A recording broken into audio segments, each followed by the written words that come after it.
नमस्कार, आप देख रहे हैं न्यूज़ पीआर। मैं हूं आदेशपुरी।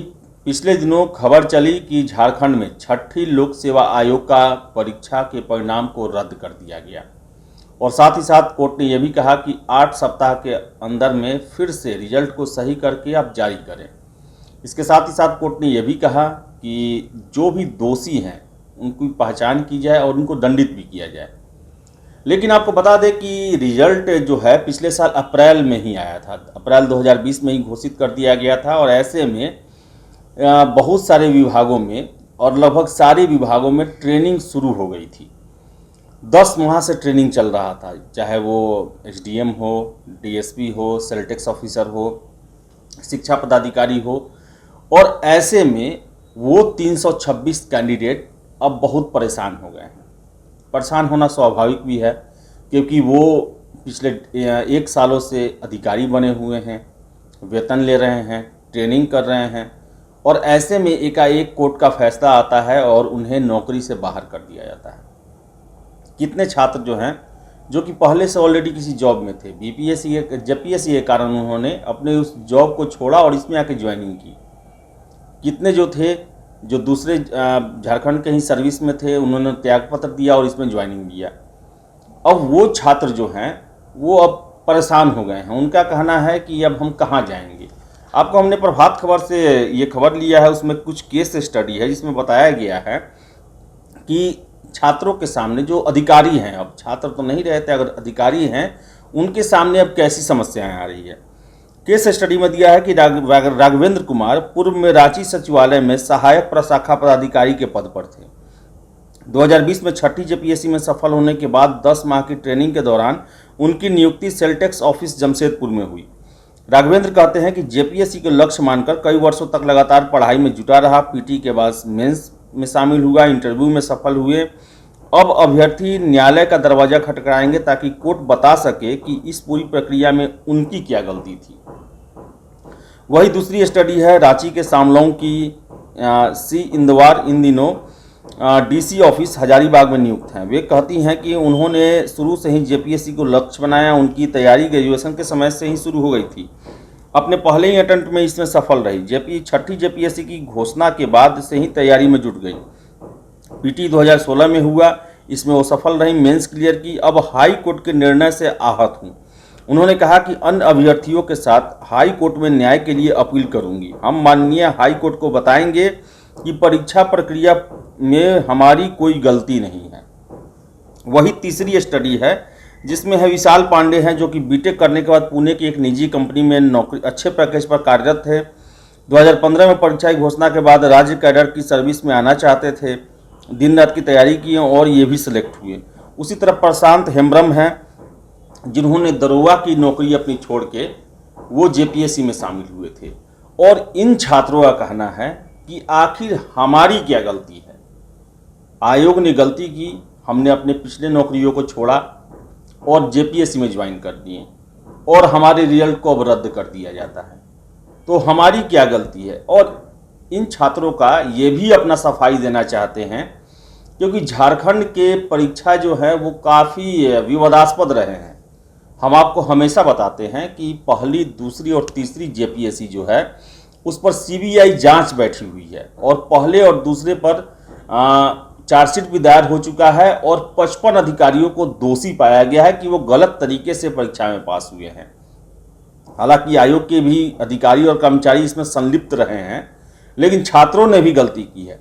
तो ऐसे में जब छठी जेपीएससी का परीक्षा जो है ये विवादों में आ गया, एग्जाम के रिजल्ट को कैंसिल करना पड़ा, तो ये छात्र भी अब कोर्ट का दरवाजा खटखटा के कोर्ट को ये बताना चाहते हैं कि हमारी कोई गलती नहीं है और हमारी गलती क्या है कि हम सिलेक्ट होने के बाद आज फिर से बाहर हो गए। हमने जेपीएससी के भरोसे ही अपनी नौकरियों को छोड़ा, सिलेक्ट होने के बाद सरकारी नौकरियों को छोड़ा, पुणे में जॉब करने वाले इंजीनियर ने जॉब छोड़ा। ऐसे सैकड़ों कैंडिडेट हैं जो कि पहले से ऑलरेडी जॉब में थे, लेकिन जेपीएससी की गलती के बाद उन्हें आज जॉब से बाहर होना पड़ा। इतने बड़े ओहदे के बाद, गजेटेड अफसर बनने के बाद आज वो फिर से सड़क पे आ गए। अब उन्हें फिर से कोर्ट में केस लड़ना पड़ेगा। तो जेपीएससी का जो अभी तक कार्यप्रणाली है वो ले देकर उसमें जो अंधकार फैलता है वो छात्रों के जीवन में ही फैलता है।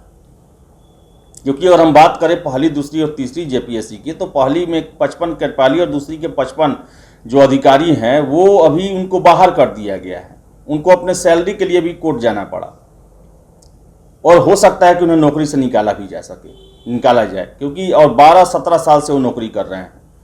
तो ऐसे में जो आयोग है आखिर इस तरह कार्य ही क्यों करता है?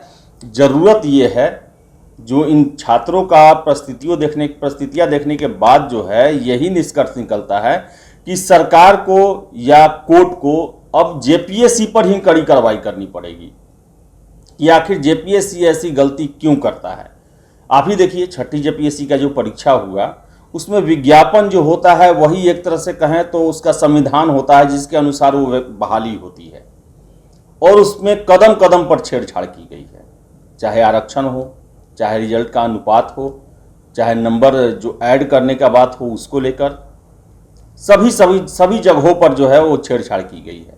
तो इसके लिए सीधे तौर पर जेपीएससी जिम्मेदार है, क्योंकि अगर भ्रष्टाचार हुआ है, छात्र अगर किसी उनको दिए हैं लोग, तो गलती उनकी है कि उन्होंने वैसे लोग को स्वीकार किया और वैसे लोगों को भर्ती के लिए आश्वासन दिया और उनके पक्ष में फर्जीवाड़ा किया। तो ले देकर यही स्थिति है कि जेपीएससी जो है वो सुधरने का नाम नहीं ले रही है। हालांकि हेमंत सरकार आई और उन्होंने कहा कि हर एक साल परीक्षा होगी, और हेमंत सोरेन ही हैं जो विपक्ष में थे, तो वो कहते थे कि जैसे मैं सीएम बनूंगा इस परीक्षा को रद्द करूंगा क्योंकि इसमें बहुत ज़्यादा भ्रष्टाचार हुआ है। लेकिन सीएम बनने के बाद वो भी समझौतावादी हो जाते हैं, इसको लेकर जो है वो कुछ नहीं करते हैं, ना रिजल्ट कैंसिल करते हैं, ना कोई बयान देते हैं। तो सारे का लब्बो-लुआब यही है कि पिस रहे हैं छात्र ही, चाहे वो योग्य छात्र हो, उनका चयन नहीं हो पा रहा है, वो सड़कों पे हैं, फ्रस्ट्रेशन में हैं, आयोग के खिलाफ और सरकार के खिलाफ धरना प्रदर्शन कर रहे हैं। या फिर जो सिलेक्ट हो गए, ऐसा नहीं है कि सारे कैंडिडेट जो हैं वो फर्जी ही होंगे, कुछ फर्जी होंगे जिनको सिलेक्ट करने के लिए बहुत सारी गलतियों को करना पड़ा होगा। उसके चक्कर में बहुत सारे योग्य कैंडिडेट जो सिलेक्शन हुए वो आज फिर से सड़कों पे आ गए और उन्हें अब कोर्ट का झोला ढोना पड़ेगा, कोर्ट का चक्कर लगाना पड़ेगा। तो स्थितियां बहुत दुर्भाग्यपूर्ण है। बात करें हम बिहार और झारखंड की, यहाँ पर मैक्सिमम लोग सरकारी नौकरियों के पीछे पागल रहते हैं। सरकारी नौकरी को ही सबसे बड़ा एक ब्रह्मास्त्र समझते हैं कि नौकरी लग गया, हमको कैवल्य की प्राप्ति हो गई, मोक्ष की प्राप्ति हो गई, निश्चिंत हो गए। लेकिन नौकरी में आने के बाद आप वो सब गलतियां करते हैं जिससे आगे आने वाले छात्रों को परेशानी हो। सबसे लचर सरकारी व्यवस्था इन्हीं 2 राज्यों में है, जबकि यही 2 जगह के लोग सबसे ज़्यादा सरकारी नौकरी में जाना चाहते हैं। इससे साफ जाहिर होता है कि सरकारी नौकरी में जाकर इनका कार्य करने का कोई इरादा नहीं होता है, बल्कि आराम की ज़िंदगी जीना बस इसका मेन प्राथमिकता रहता है। क्योंकि अगर ये नहीं रहता तो हर एक लेवल पर, चाहे आप डिपार्टमेंट लेवल पर ही जाएँ, भ्रष्टाचार है, लेट लतीफ़ी है, काम टालना है, लापरवाही है, हर एक डिपार्टमेंट में ऐसा होता है। तो ये साफ करता है कि यहाँ के इस कर्मचारी जो हैं इन दोनों राज्यों के मुख्यतः नौकरी लेने के लिए तो सबसे आगे ललायित रहते हैं, लेकिन नौकरी के बाद अपनी जिम्मेवारियों का निर्वहन एकदम नहीं करते हैं, बहुत लापरवाही से करते हैं। और यही कारण है कि इन दोनों राज्यों में सरकारी व्यवस्थाएं बहुत ज़्यादा लचर हैं, और इसका परिणाम जो भर्ती आयोग हैं उनके माध्यम से छात्रों को भी भुगतना पड़ता है। दूसरे डिपार्टमेंट, स्वास्थ्य में जाइए, शिक्षा में जाइए, इन सब के माध्यम से और लोगों को भी भुगतना पड़ता है। तो अब देखने वाली बात है कि अब 8 सप्ताह का मौका दिया गया है जेपीएससी को फिर से नए डिजाइन से नए रिवाइज रिजल्ट को देने के लिए। उसमें कितना लोगों के साथ न्याय हो पाता है, वो कितना सही होता है, समय बताएगा। फिलहाल इस वीडियो में इतना ही। वीडियो पसंद आए लाइक शेयर करें, हमारे चैनल न्यूज़ पेयर को सब्सक्राइब जरूर कर लें। धन्यवाद।